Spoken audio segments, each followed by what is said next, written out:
السلام علیکم، میں ہوں ذیشان اور آپ دیکھ رہے ہیں میڈ ٹاک۔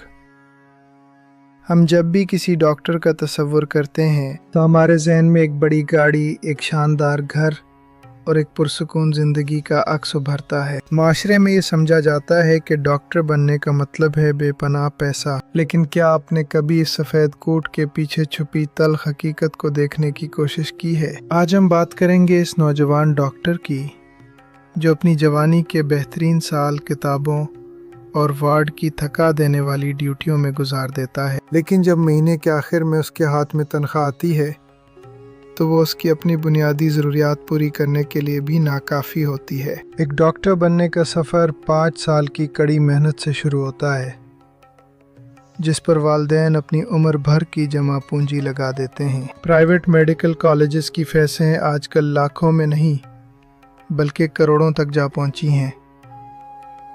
اس کے بعد باری آتی ہے ہاؤس جاب کی۔ ہاؤس جاب کے دوران ایک نوجوان ڈاکٹر سے 24 سے 36 گھنٹے کی مسلسل ڈیوٹی لی جاتی ہے۔ اس تھکا دینے والی محنت کے بدلے جو وظیفہ ملتا ہے، اگر اسے گھنٹوں پر تقسیم کیا جائے تو وہ شاید ایک عام مزدور کی دہاڑی سے بھی کم بنتا ہے۔ بہت سے ڈاکٹر اس عمر میں بھی اپنے والدین سے پیسے مانگنے پر مجبور ہوتے ہیں، کیونکہ ان کی اپنی کمائی پیٹرول اور کھانے پینے کے اخراجات میں ہی ختم ہو جاتی ہے۔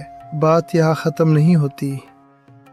MBBS کے بعد اصل امتحان شروع ہوتا ہے، جسے ہم پوسٹ گریجویشن کہتے ہیں۔ ان امتحانات کی فیسیں اور تیاری کے اخراجات اتنے زیادہ ہیں کہ ایک متوسط طبقے کے ڈاکٹر کے لیے یہ کسی خواب سے کم نہیں۔ پاکستان میں ٹریننگ کے لیے پیڈ سلاٹس کا ملنا ایک جنگ جیتنے کے برابر ہے۔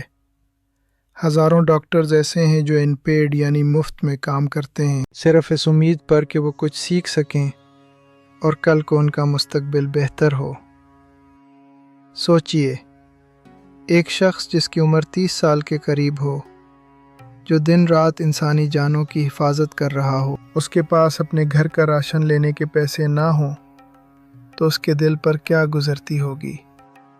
اس مالی دباؤ کا نتیجہ کیا نکلتا ہے؟ ایک طرف گھر والوں کی امیدیں اور دوسری طرف معاشرے کا طنز۔ لوگ سمجھتے ہیں کہ ڈاکٹر ہے تو اسے امیر ہونا چاہیے۔ اسی ذہنی دباؤ کی وجہ سے آج ہمارے ملک کا بہترین دماغ، ہمارے قابل ڈاکٹرز ملک چھوڑ کر باہر جانے پر مجبور ہیں۔ ہم انہیں وہ عزت اور وہ مالی تحفظ فراہم نہیں کر پا رہے جس کے وہ حقدار ہیں۔ ایک ڈاکٹر سے یہ توقع رکھنا کہ وہ بھوکے پیٹ رہ کر صرف ہمدردی دکھائے، یہ سراسر ناانصافی ہے۔ اگر ڈاکٹر ذہنی طور پر خود پریشان ہوگا تو وہ مریض کا بہترین علاج کیسے کر پائے گا؟